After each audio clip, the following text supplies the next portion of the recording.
আসসালামু আলাইকুম, সবাই কি বাসুন। আমি সারবাব আজকে আবার চলে আসছি।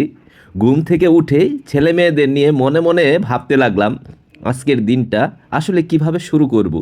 প্রথমে কোথায় যাব, কি করব, ভাবনা থেকে ভাবনায় যেতে যেতে ছেলে মেয়েদের নিয়ে চলে গেলাম বারান্দায়। হঠাৎ দূর থেকে পৃথিবীর দীর্ঘতম সমুদ্র সৈকত কক্সবাজারের ঢেউয়ের স্রোতের শব্দ বাতাসে ভেসে আসছিল আমাদের কানে। সেই শব্দ শুনতে শুনতে ঈশা ইফাজকে ঝাউবাগানের আড়াল দিয়ে দেখাচ্ছিলাম। ওই যে দেখো সোনা, সমুদ্রের ঢেউ দেখা যাচ্ছে। ওরা মুগ্ধ হয়ে তাকিয়েছিল। মনে হচ্ছিল আমাদের জীবনের এই সুন্দর মোমেন্টগুলো দেখানোর জন্যই যেন আমরা প্রস্তুত হয়েছি। এরপর নাস্তা সেরে সবাই মিলে বেরিয়ে পড়লাম সমুদ্রের সেই নীল পানিতে গোসল করে ক্লান্ত মনকে শান্তি দেওয়ার আশায়। গত বছরের 2025 সালের নভেম্বর মাসে কক্সবাজার গিয়েছিলাম। আজ হঠাৎ করে ছুটির দিন হওয়ায় শুয়ে শুয়ে মোবাইলের স্ক্রিনে সেই পুরনো দিনের ছবি আর ভিডিওগুলো দেখতে লাগলাম। একের পর এক মেমোরি ভেসে উঠছিল চোখের সামনে।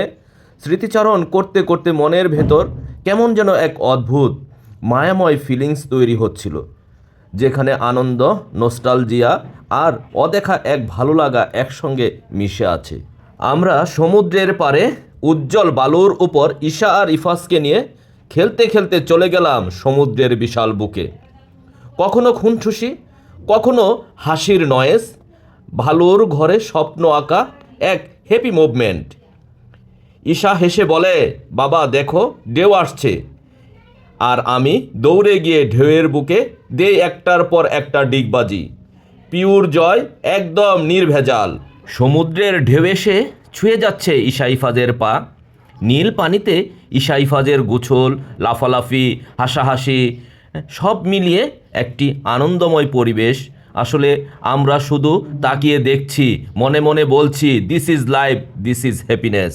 ঢেউ আসে, ঢেউ যায়, কিন্তু এই মুহূর্তগুলো থেকে যায় মনের ভিতর এক গভীর নস্টালজিয়া হয়ে।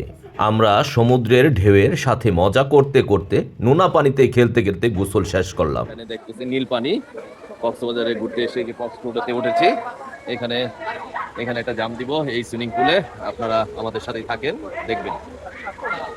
এরপর হোটেলের সুইমিং পুলে গোসল, সেখানে আবার ডিগবাজি, আবার গোসল। সর্বশেষে মনটা একদম প্রশান্তি পেল পিসফুল ফিলিংস নিয়ে।